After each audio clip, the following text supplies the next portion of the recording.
muito, porque passado o tempo do acontecido, a gente sempre finge que não aconteceu. Demora muitos anos pra gente assumir isso, pra nós mesmo, né? E é uma coisa que vira e mexe, eu ponho no meu Instagram, coisas que eu brigo muito e às vezes até me altero, porque a gente nunca espera de onde vem. Exato. Então, isso é uma coisa grave, né?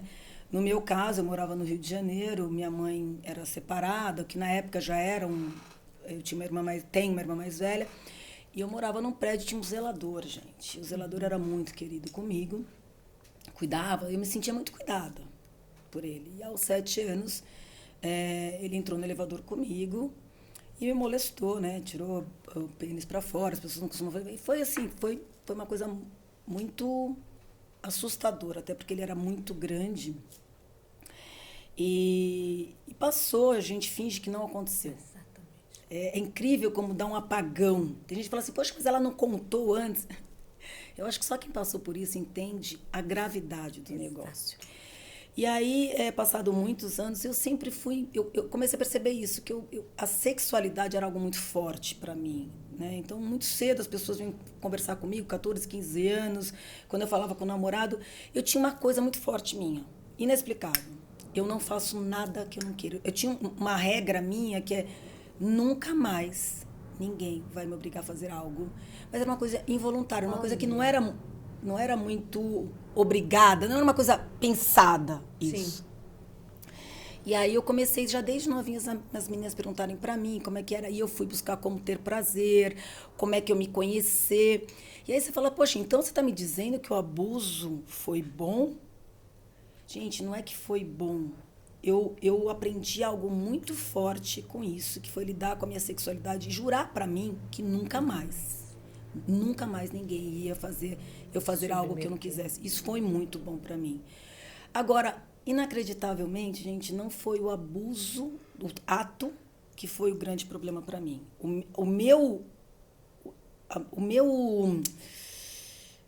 A minha dor foi nunca mais acreditar em ninguém.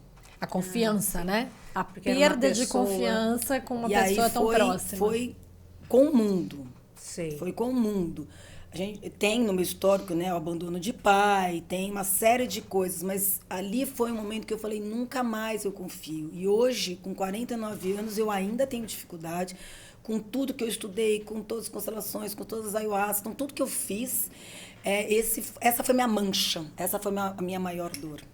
Agora, como na vida tudo tem dois lados, esse meu lado sexual, e é isso que eu ajudo mulheres, ajudo homens, ajudo adolescentes, entender o que é isso, quem é você, o que você gosta, o que você quer. Então, teve um lado bom. Eu sei que tem gente que vai dizer que não teve. Agora, nunca mais eu confiei em ninguém. Foi um processo que você conseguiu ressignificar e entender depois, né? O que te traduziu isso de bom? Como criança, como foi o dia seguinte? Você... Apagão. Você eu olhou saí do elevador e eu deletei. Eu fui chorar por isso. Sim. A primeira vez numa constelação. Numa constelação? Durante todo esse tempo... Quanto tempo depois? Eu me fortaleci. Primeiro que eu virei um menino, né? Então, assim, eu não gostava de chamar atenção, eu não gostava de estar bonita. É como se aquilo...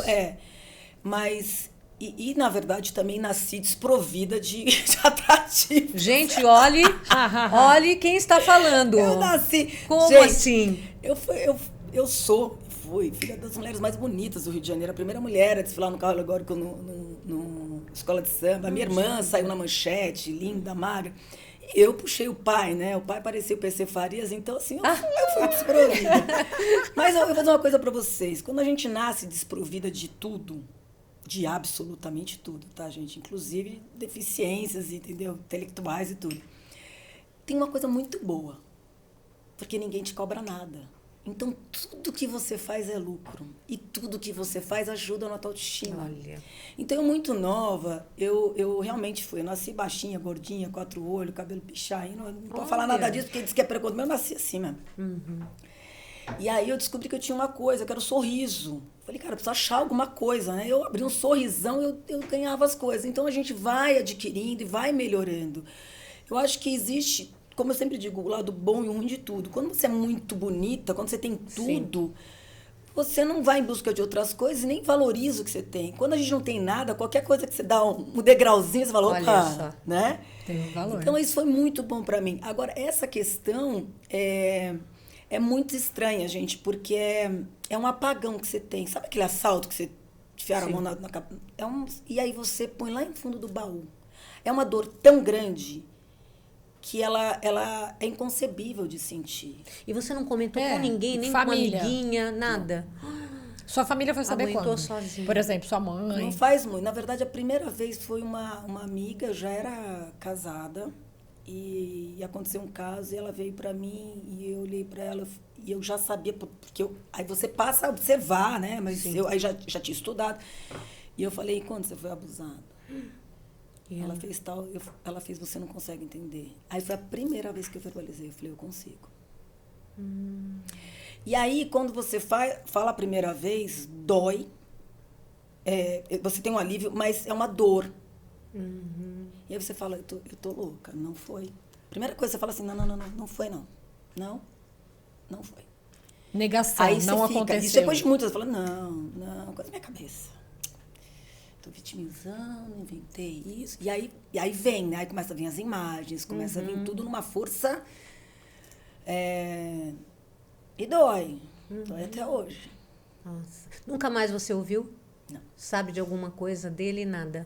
E ele continuou muito tempo lá no prédio ainda? Então, logo em seguida, a gente não ficou muito mais tempo lá. Era uma cobertura no Visconde Pirajá. A gente não... E vou te dizer mais. A minha mágoa dele, que louco, não foi pelo ato que ele fez. Foi pela traição de ser o cara que... Você confiava. Confiança. Ele era meu amigo, ele era meu amigo adulto. Eu não tinha Entendi. pai, minha mãe, né, era mãe solteira, separada naquela época, então eu vivia muito na rua. Eu era muito amiga do sorveteiro, eu era amiga ali, eu morava ali num... Mas é uma dor que não passa, na verdade. Você acha que você depositava a confiança nessas pessoas que, exatamente porque você não tinha o pai presente? Sim. Era isso? Sim. Ele era grandão, ele era um negão Proteção, grande né? assim, e ele era muito simpático, ele tinha um sorrisão.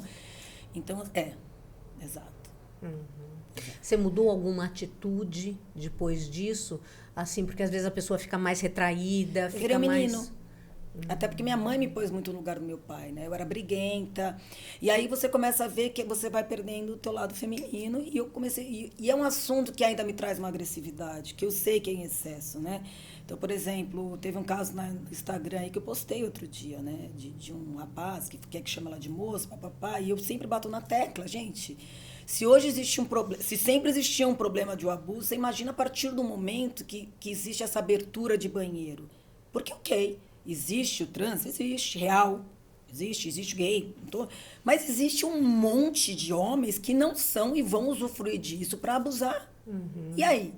E aí todo mundo é a favor de tudo. Aí quando eu faço a seguinte pergunta, a sua filhinha de 3 anos vai no banheiro do MASP. E aí entra aquele cara vestido de saia, papapá. Como é que você faz? Porque você não pode. Como pai, você não pode. Como é que é isso?